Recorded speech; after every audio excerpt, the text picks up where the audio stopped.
Hello, my eyes again. Hello, welcome back to Football Therapy. With me, your host, Jan. As always, my friend, I do hope you're doing well. I really do hope that. And guess what? Welcome back to Chelsea News Daily. Every single ruddy day, I'm here talking to you about what's going on with Chelsea. And there's been a lot. And today, shout out to my homies over at the London is Blue podcast, because Nick Villaney hosted Matt Law, of which he does every now and again, and Matt Law gave a lot of Chelsea news updates, so predominantly I'll be citing his words, and ultimately Nick's and London is Blue's platform.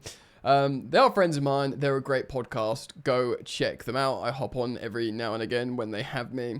So it's important that I assert that early doors. But I will be giving you my red hot, scintillating takes on each piece of news that I've gobbled up from said podcast. So welcome back. How are you doing? I hope you're doing well. Lock in, friends. Please do consider supporting the content, because that's really nice of you.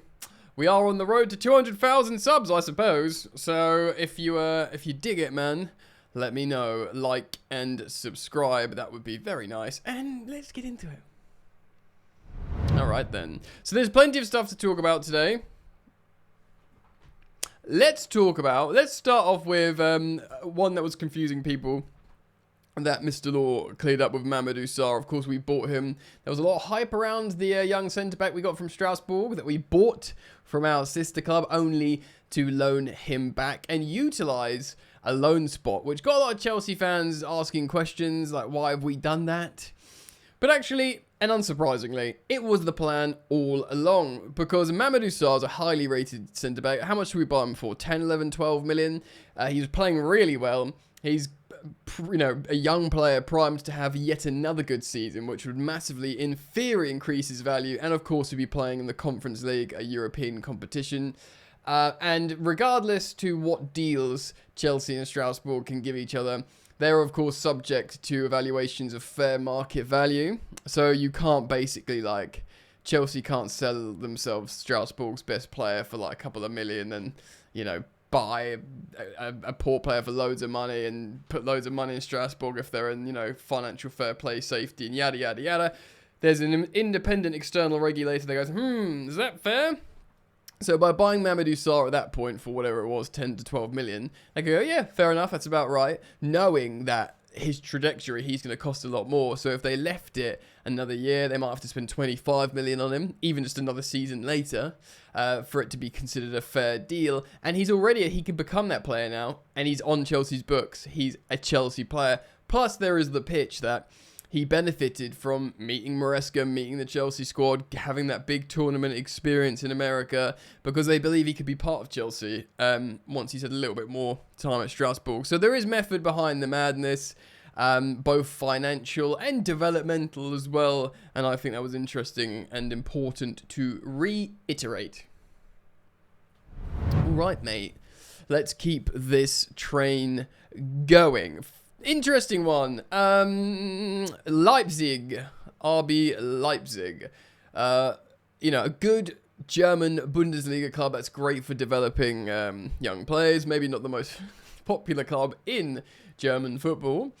But, we knew that they really wanted Garnacho To Chelsea, although Carney himself would have preferred to go back to Dortmund, Borussia Dortmund. Probably at the moment, Leipzig and Dortmund, look like really great developmental landing spots for players. I mean, Chelsea do lots of business with Leipzig. Werner's, Jurgen Kunku's, we looked at Seshko, and of course now we're speaking about Xavi Simons. More on him in just a moment. But, so we know they wanted Garnacho To Chelsea. It had been reported also that they're looking at Armando Broja, and this is like further testament that big European clubs still heavily believe in Armando Broja, and he's profiled as a really desirable striker asset. Like, he could be really good if he could just stay fit. Such is the case with lots of players, and a couple in the Chelsea squad. I'm talking Romeo Lavia, I'm talking my boy Wes Fofana. But yeah, Broja will probably get a move. Chelsea at one point wanted 50, 60 million pounds for him. I reckon now if someone waved 20 million under their face, they'd rip it, they'd snap it out. And to be honest, if he can stay fit moving forwards, the buyers might be getting a really, a really good deal. Of course, we've never seen Bria like pop off prolifically and scoring a lot of goals outside academy football. I don't know how well he did. He went to Vitesse, didn't he? When he was a teenager, I think, because I seem to remember him referencing the Mason Mount route in an interview. But he's Albania's. I was going to say Armenia. Albania's first choice striker. He's a very young man. He's very physical, very direct and fast. Apparently, he's insanely fast. People see him in training, when he gets going, he's ridiculously fast. And obviously the scouts and clubs and data analysts, they know all this about him. And they're like, yeah, he's just needs a good coach and we can make him a monster, basically. Someone will be getting a good player who eventually lands Bria, provided he can stay on the field. And here's an interesting twist of fate, Tyreek George, which would be really exciting. Now, lots of Chelsea fans will be like, oh, he deserves to stay, Yes, he does, but at the same time, if he's going to a big club like Leipzig to start for them, we're seeing other Chelsea young academy players, like Ishe, go to Strasbourg and stuff, and they see this is what's vogue now for young English players, going to the continent, getting these wicked developmental loans, and Carney's probably seeing what, Sancho did, Sancho's now on 300k a week, he's a high profile player, he's got a huge marketability, and regardless of what happened to him recently in his career, it's an amazing move, Dortmund. Jude Bellingham, now Joe Bellingham, you can see it, and so people will be looking at, and also non-English players, of course, Hugo Ekitike going to Frankfurt from PSG, and just developing loads of players developing in the Bundesliga as well, really well. So Tyreek George, he probably knows he's not a starter at Chelsea, and he can go and be a starter at Leipzig, and Chelsea will be like, thank you very much. If you do really well, £40 million pure profit, and that's if hopefully we bring you back to use you, and this sort of ties in with Garnacho and winger options as well. But I don't want us to sell Tyreek, but I'd love for him to just tear up at Leipzig. And yeah, I'd be happy for him to stay. Obviously, we saw him play some bad games at striker. That wasn't his fault, but we saw him look really good, consistently creative in terms of getting assists. Got a couple of goals in the end. And he's evil Saka has got the streets. We love Tyreek George. But, it would be very hard to say, no, that's not a great developmental move for him to go to Leipzig. But they're the three Chelsea players, Bria, Carney, and Tyreek George. So, where's Xavi Simons? Well, there was some funny media going around, people saying they saw him at Stamford Bridge, but it was just a guy who worked in the shop holding a Chelsea shirt, which was pretty funny, and classic social media blunder. So, again, this is something Matt Law spoke about, and I think Romano has since said it on Twitter as well, on X, which would, the inference there is that Chelsea have done a briefing, really, that Chelsea are really keen to get him over the line. Of course, we've had the here we go and completion of, not the announcement, but the completion of Uriel Hato. We've reacted to that, but to complete the double Dutch, we need Xavi Simons to follow. Now, he is happy to come to Chelsea. It seems like the deal is there to be done. It shouldn't be too difficult, but Chelsea aren't going full throttle just yet, probably because they feel like the deal's there for them, that they don't have to worry about other buyers. But what's probably the most pertinent point is they need the squad space, right? So they've got Joao Felix. He's done now. He's gone to Al Nassr for what is actually quite good money and a good deal for Chelsea should those add-ons come in. But Joao Felix wasn't earmarked to be part of the Chelsea first team. Now you might be saying, well, and Nkunku isn't either. But actually, I think Maresca would have been okay to keep him. And look at how he featured in the Club World Cup, way more than we thought he would. He was utilised, he was trusted, he was relied upon. And I know it was just a goal, but was it Benfica, that goal he scored to put Chelsea ahead? Massive! And it was such a great finish as well, roof of the net. I mean, that's a big important goal in our, in our run to become world champions for the next 4 years. I'm never not going to enjoy that. It was a big moment for him, and he, played a lot of minutes, was involved in games, scored an important goal, and lifted the trophy, got his medal. and had a party with the boys. It's like a nice ending, really, but I feel like it sort of shows that, sure, Felix needed to be sorted. He wasn't part of the first team, but at the moment, high earner, high wages in Nkunku, high transfer fee initially. I think if you said to, to Chelsea, the sporting directors, and indeed Maresca, right, things aren't going as planned. Simmons might be tricky. Are you happy to continue with Nkunku, with, Gittins and all these players? He probably wouldn't start, and Nkunku wouldn't be overly happy with that. But Maresca might be like, yeah, I'll use him. So he, at the moment, is a first-team squad player that needs to be removed because he's going to be, he's a high profile. He wants to play at least some minutes, even if it's not a starter. He's on big wages. He needs to be sorted before you drop in a Xavi Simmons. They don't want to do, they've learned from previous mistakes when they just have thousands of players sitting in the hallway and it's just chaos.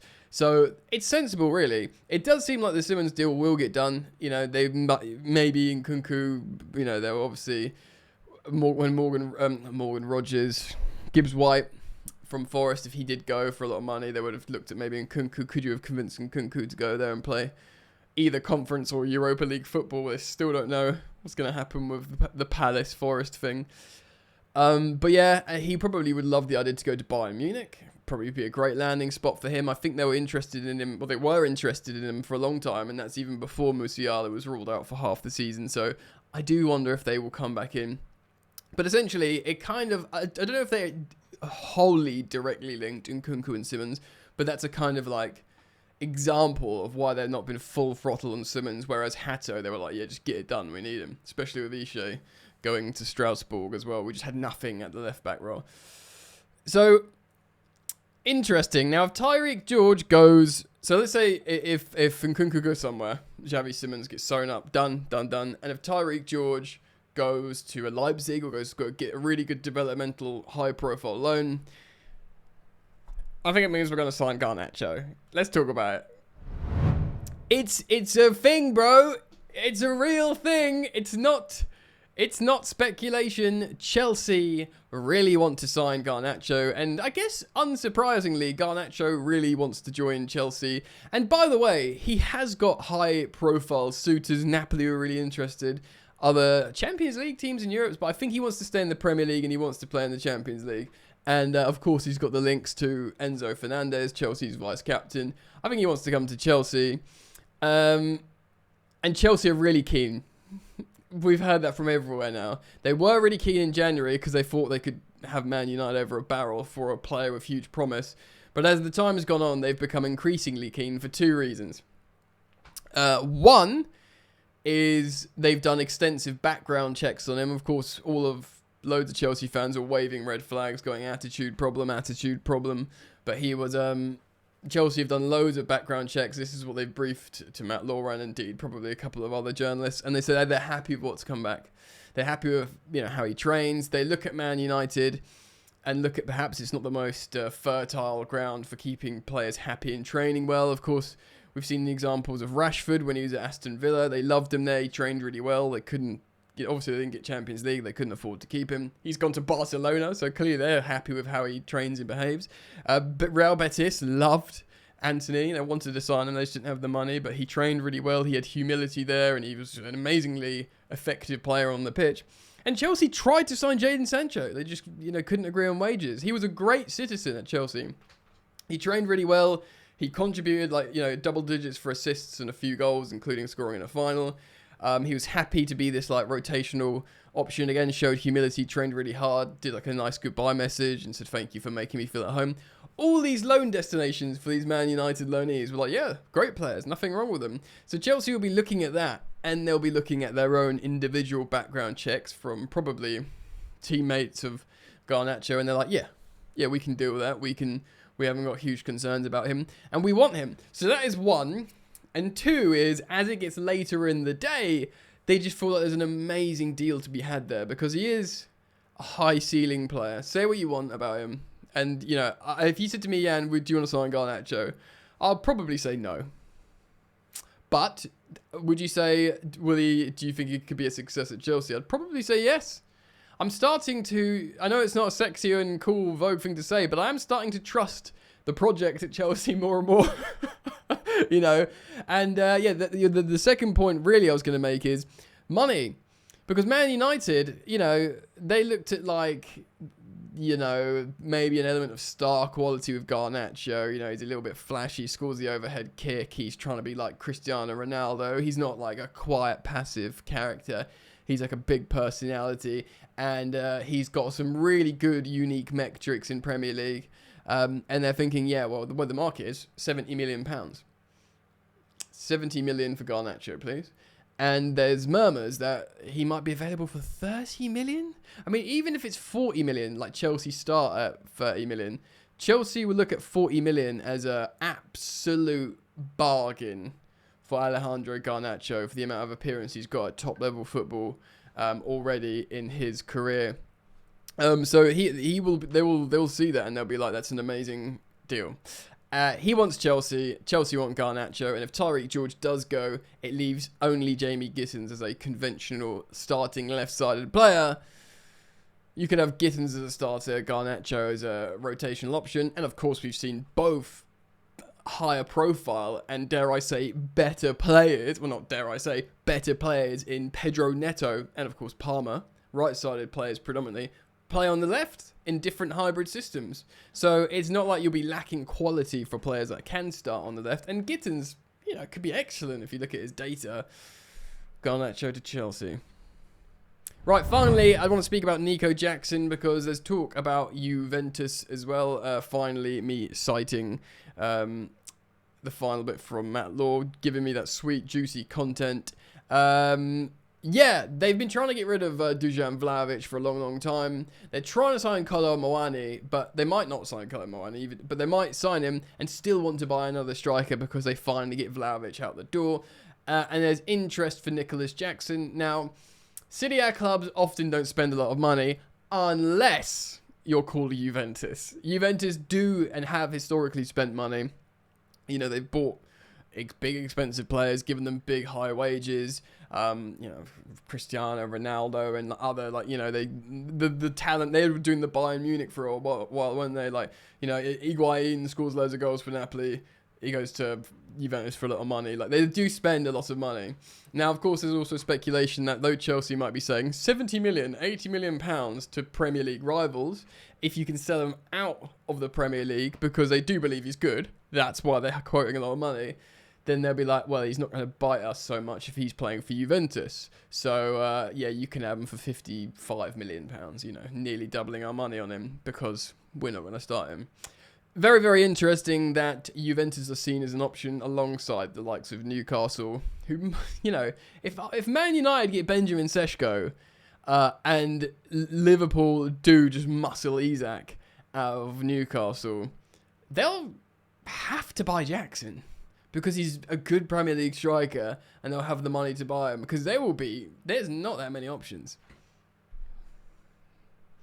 Guys, let me know what you think. Comment down below. Leave your thoughts, feelings, and emotions down in the comment section. Of course, I'll be back very, very soon. Daily content here, so make sure you like and subscribe. Similarly, if you're interested, there's daily content on the second channel, Football Yannick. I upload there every day, non-Chelsea footballing content. So if you're interested, please do go show some love. Go like and subscribe. I'm closing in on 20,000 subscribers there, which I'm very pleased about. So go help me get over the line and subscribe on Football Yannick.